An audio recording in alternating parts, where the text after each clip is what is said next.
Hello everyone and welcome to my channel. Well, this channel used to be about BL edits and the like, but life really hit me where it hurts and unfortunately I cannot manage to be making edits.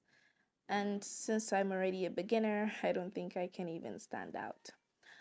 And plus, I was just doing what everyone else is doing, so I guess I wasn't really doing it because I love it. Although, don't get me wrong, making edits is really fun and amazing. But I just felt like in the long term, it's not really for me since my editing skills already suck and the ones I've acquired so far. Although I could say that the me who was editing back in 2019 and the me, oh no, that was not in 2019. I think that was in 2020 or 2021. Yeah, that was in 2021. So the me that was in editing back in 2021 and the me that is editing now, I think there's been an improvement. Yeah. But in the long term, I don't know if it's for me. So the thing that I enjoy the most and the thing that I would do in the long term is reading novels. And well, since I love reading novels, more like BL novels in particular, I don't think I can read a straight novel if I'm going to be brutally honest. I cannot read a straight novel. So only BL novels. I read esports, BL novels, and historical. But when it comes to historical, I don't really read like a lot of historical. Normally, when I'm picking a novel to read, I just go to the esports section to just start finding one that I can read. So when it comes to historical, I only read something when it's, let's say, overly famous, like this one that I'm going to read now, or if there's like a manhwa that I really love and I just cannot wait for the updates, then I'll go to the novel. That's mainly what happened. And the manhwa that really got me into novel reading was Heaven Official's Blessing. That was the first novel I have ever read. Yeah. So you can see that I have an affinity for historical manhwas and novels. But at the moment, I love esports more. I think if there's something about esports that I love, I guess it's the barrages. And they're so funny and really endearing to read. So, yeah. But I saw this in my recommendation lots of times, so I thought, hey, let's read it.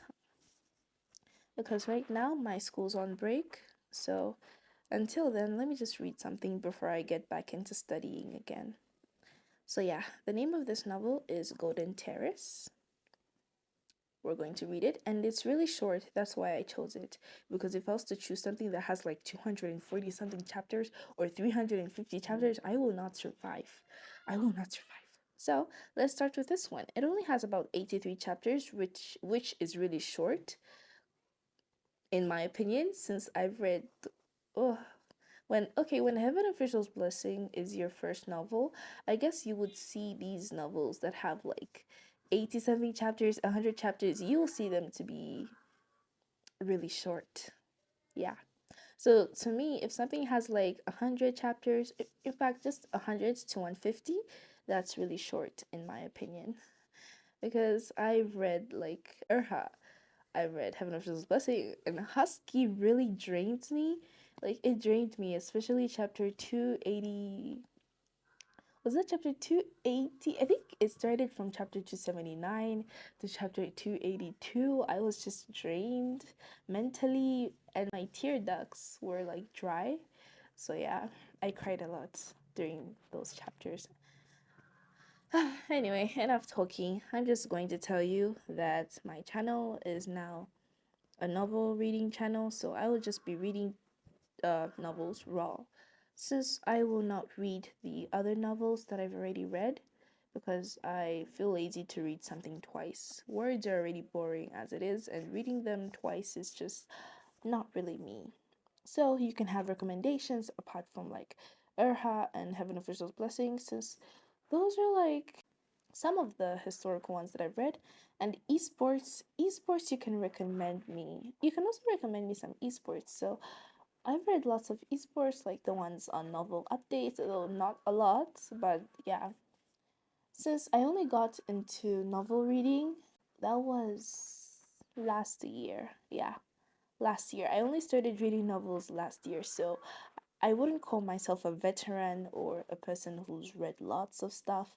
Since Heaven of Official's Blessing was the reason I even started reading novels to begin with, since I just liked looking at pictures, admiring the art styles and stuff. But then after Heaven of Official's Blessing, I was so impatient and I just wanted to know what happens next. So I went to the novel, and now look at me reading the prologue of Golden Terrace or Golden Stage. These are the two names that I found associated with it. The alternative names. So I will be reading like raw. I I haven't like practiced or anything, so it's more like live reading and live reacting. Yeah, I guess that's what I would call it.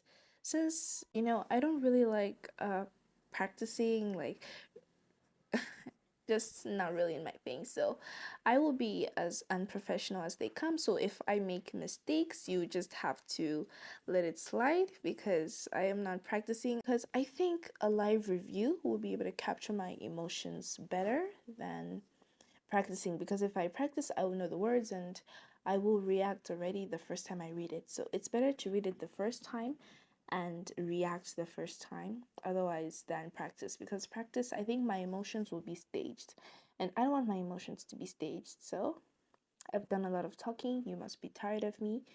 Without further ado, let us start reading Golden Terrace chapter 1. Okay. In the 25th year of the Yuan-Tai era of Great Zhou, the Tatars invaded northern Xinjiang. The Border Defense Army of Northern Yan Iron Cavalry met up with the garrisons of Ning and Tong prefectures. These forces combined at the Wuding River to win a devastating victory over the Tatar troops, driving the Tatars 700 li back to reclaim the West Autumn Gate. In August of the same year, the Tatars' Dark Pearl troops presented a memorial pleading to surrender, expressing their willingness to return to submitting to the Great Zhou's authority, declaring themselves vassals and paying tribute. On the 16th of August, the ambassadors of both sides completed the ceremony of surrender on the banks of the Wuding River. It was arranged for the Dark Pearl troops to pay an annual tribute of fur, medicine, horses, gold, and silver. They were also to send the Khan's own son to the capital, entering the Imperial College to learn the etiquette and propriety of the Central Plains. In September, the Imperial Court issued a decree ordering the commander of the Northern Yan Iron Cavalry, the Marquis of Jingning, Fushan, to escort the Tatar diplomatic corps to the capital for an audience with the sovereign. Fushan, this name sounds familiar. Like, there's this one time I was watching some recommendation videos and they were saying, oh, Fushan, and the other one, I can't remember the name. Okay, this is a Marquis. I don't know these ranks. These ranks are so confusing. But I heard that one of them was a general, the other one was some kind of guard. Anyway, we will see as the story unravels.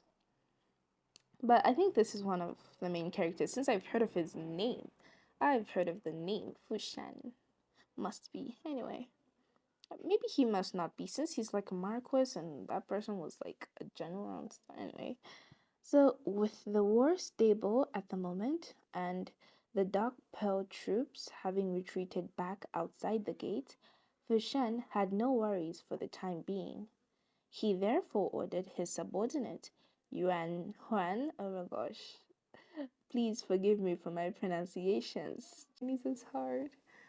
Okay, he therefore ordered his subordinate, Yuan Huan, to take the main force back to northern Xinjiang, while he himself commanded a team of his finest riders to escort the diplomats southwards. On the 9th of September, the diplomatic corps was passing through the Blue Sand Pass when the ground began to tremble incessantly. So let's see. A brief break. So this is like the diplomatic corps was passing through the Blue Sand Pass. Was that some kind of like a path? Anyway, let's get back to it.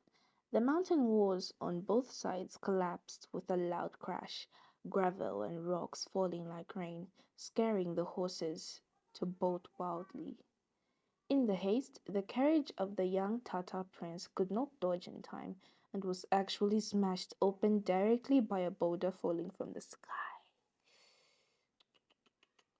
He survived, right? But was smashed directly open. I think he died. You're smashed directly open by a boulder? He died.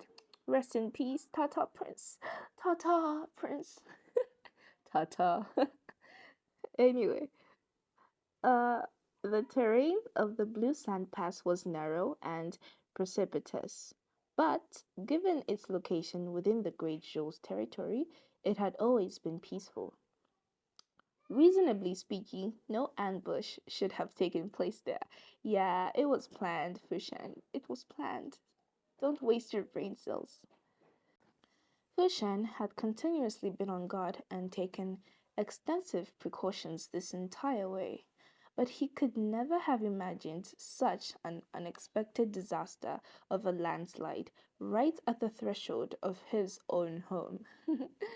Yeah, that's what we call a checkmate, Fushan. The enemy was a step ahead of you. So let us continue. He temporarily had no room to care for any princess. Seeing the falling rocks tumbling directly down in front, he immediately turned the head of his horse around and shouted a retreat, leading the mass of people rushing back to the original entrance of the pass. The smoke and dust wafted up in all directions, almost dyeing the entire valley into the color of the sand. Among the high tree tops, an ingeniously crafted crossbow mechanism adjusted its direction. The sinister cold light of the arrow tip lining up with the northern Yan commander, spurring his horse to run like mad. In this moment of imminent crisis, those keen instincts tempered on the battlefield were what saved his life. Yeah.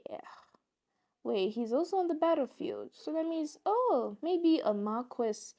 I remember this one novel that I read. I think a Marquis is like um promoted to a general, I think. We'll see. What saved his life? The arrow split the wind as it flew through the air, but Fushan seemed to have grown eyes on his back. Yeah, they always somehow do. He ducked low and bent over while abruptly pulling on the reins. The military horse came to a sudden stop, rearing its front hooves high in the air and turning a half circle in place, just enough to avoid the cold arrow aiming to take his life. The arrow tip scraped his back in its rapid flight past him, clattering as it plunged half an inch into the stone wall and was then drowned by the tumbling sand. Who's there? Who wanted to kill him? This ice-cold thought only flashed in Fushan's mind for an instant. The next moment, the calls and shouts of the surrounding soldiers pulled him back to reality. General, watch out! General? Wait, he's a general. Isn't he a Marquis? So, is a Marquis the other name for a general? Anyway, the enormous boulder that fell from above blotted out the sun and the sky, and completely cut off his line of sight backwards. I'm sorry, what? The enormous boulder that fell from above blotted out the sun and the sky and completely cut off his line of sight backwards. So he was hit by the boulder. Anyway, on the 9th of September, in the 25th year of the Yuan-Tai era, the Tatar diplomatic envoy was attacked at the Tong Prefecture's Blue Sand Pass. The youngest Tatar prince, I'm sorry, the youngest Tatar prince was killed on the scene, and more than half of the diplomatic envoy was lost. Too bad. The escorting Marquis of Jining, Fushen, had both his legs crushed by a boulder. Oh, so is he like crippled? Okay, even if his legs are crushed, so long as he can walk, that's fine. So long as he can walk, that's okay. It's more than okay. It's perfect. So, anyway, severely wounded, he was sent back to northern Xinjiang by trusted bodyguards riding day and night. Yeah. Although his life was fortunately preserved, it was feared that recovery to normal would be difficult. Hey, just let him retire.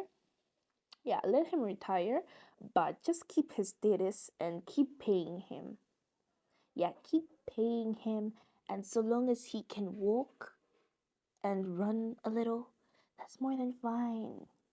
So long as he can walk and run, he doesn't need to go into the battlefield anymore. Just let him rest, bro. He has done his best to serve your estate, your empire, so just give a guy a break. Anyway, when this news was sent back to the capital, both the court and the commons erupted into an utterly stunned uproar. The enraged and furious Yuan Tai emperor issued an imperial edict for the three judicial chief ministries to strictly investigate this case. He also specially decreed favors to be bestowed to Fushan, adding 10,000 pecks of grain to the Marquis of Jingning's original salary as an official, conferring him the title of General who guards the state. Oh, yeah, so a Marquis is upgraded to a general. I was right. And he will be paid more. Damn, that's so nice. Lucky him. Bestowing him with the purple silk ribbon on a gold medal, and permitting him to retain his position while returning to the capital for recuperation. Whoa, you are favored, my guy. You are so favored, like you have been, your rank has been upgraded, uh, your salary has been increased, and what else? The silk ribbon, whose function I don't know, but it must be really good in this. That is really nice. Can we switch bodies, Fushen? Let me live your life. So the matter of Fushen's injury spread like wildfire through the capital, and many people privately guessed into whose hands the Northern Yan military power would fall after his injury. The emperor's special decree temporarily stopped the more preposterous tongues. The commander's might was still there, only temporarily far from the northern front.